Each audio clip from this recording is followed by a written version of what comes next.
ایک خوبصورت نصیحت: جب کوئی کام تمہاری مرضی کے مطابق ہو جائے تو شکر ادا کرو کہ اللہ نے تمہاری مرضی کو اتنی اہمیت دی، اور اگر تمہاری مرضی کے خلاف ہو تو اور زیادہ شکر ادا کرو کہ اب وہ اللہ کی مرضی سے ہوگا، جو ہماری مرضی سے بہتر اور بہت افضل ہے۔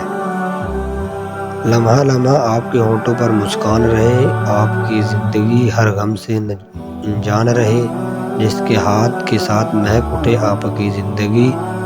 دعا ہے ہمیشہ آپ کے پاس وہ انسان رہے، پل بھر کی بھی تنہائی آپ کو نصیب نہ ہو، کوئی بھی غم کبھی بھی آپ کے قریب نہ ہو۔ خدا آپ کی زندگی میں اتنی خوشیاں لکھ دے کہ آپ سے بڑھ کر کوئی خوشی نصیب نہ ہو۔ صبح کا ہر پل زندگی دے آپ کو، دن کا ہر لمحہ خوشی دے آپ کو، جہاں غم کی ہوا چھو کر بھی نہ گزرے، خدا وہ جنت سی زمین دے آپ کو۔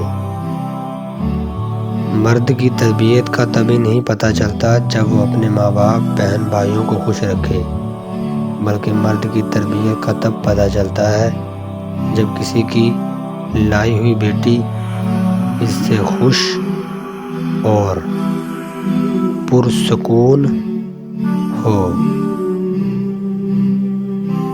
اگر آپ کا ضمیر اور نیت صاف ہے تو اس بات سے کوئی فرق نہیں پڑتا کوئی آپ کو اچھا کہے یا برا، آپ اپنی نیت پر جھانکیں، دوسروں کی سوچ پر نہیں۔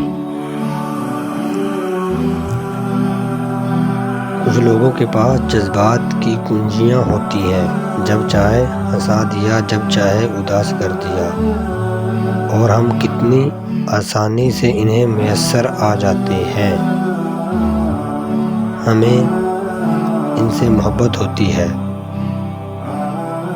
بعض دفعہ ساری زندگی گزارنے کے بعد بھی ہم یہ جان نہیں پاتے کہ ہمیں آخری زندگی میں کس چیز کی ضرورت تھی، کس چیز کی ضرورت نہیں بھی یا نہیں تھی۔ بعض دفعہ زندگی کے آخری لمحات میں ہمیں احساس ہوتا ہے کہ جس چیز کو ہم نے زندگی کا حاصل بنانا رکھا تھا، اس چیز کے بغیر زندگی زیادہ اچھی گزر سکتی تھی۔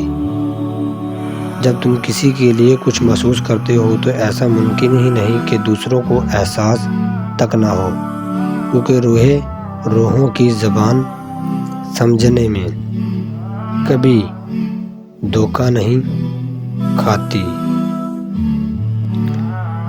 لوگوں کی زندگی میں اپنی اہمیت ڈھونڈنے سے لاکھ بہتر ہے کہ آپ اپنی زندگی میں خود کو اہمیت دیں، کیونکہ لوگوں کی ترجیحات کو تو بدلتے رہتے ہیں۔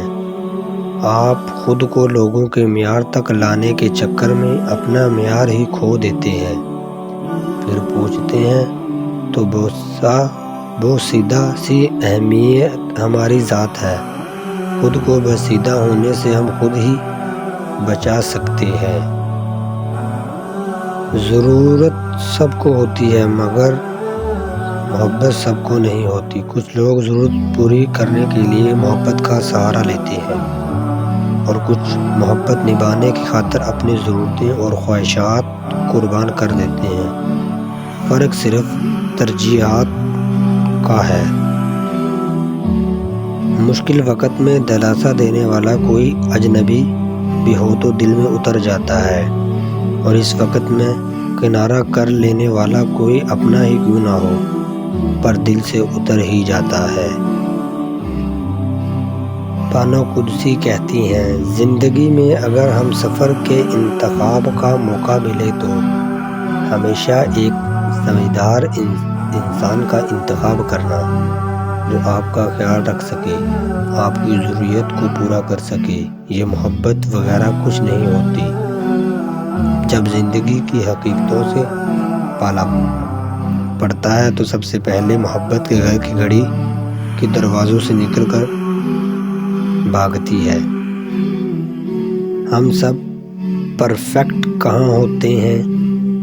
ہمیں ہماری ادھوری پن کے ساتھ قبول کرنے والا انسان ہی سب سے زیادہ پرفیکٹ ہوتا ہے۔ شروع میں لوگ ہماری اتنی فکر کرتے ہیں کہ ہمیں لگنے لگتا ہے کہ ہاں کوئی ہے جسے ہماری تکلیف سے تکلیف ہوتی ہے، مگر بہت جلد وہ لوگ یوں بدل جاتے ہیں کہ ان کی منہ سے ٹھیک ہوا سننا بھی امید کے برخلاف ہوتا ہے۔ منہ میں زبان تو سب رکھتے ہیں، مگر کمال وہ کرتے ہیں جو اسے سنبھال کر رکھتے ہیں۔ زبان اور دل میں تو اللہ تعالیٰ بھی ہڈی نہیں رکھی، اسی نرم بنایا ہے۔ اس کا مطلب ہے کہ اللہ تعالیٰ کو زبان اور دل دونوں کا نرم ہونا ہی پسند ہے۔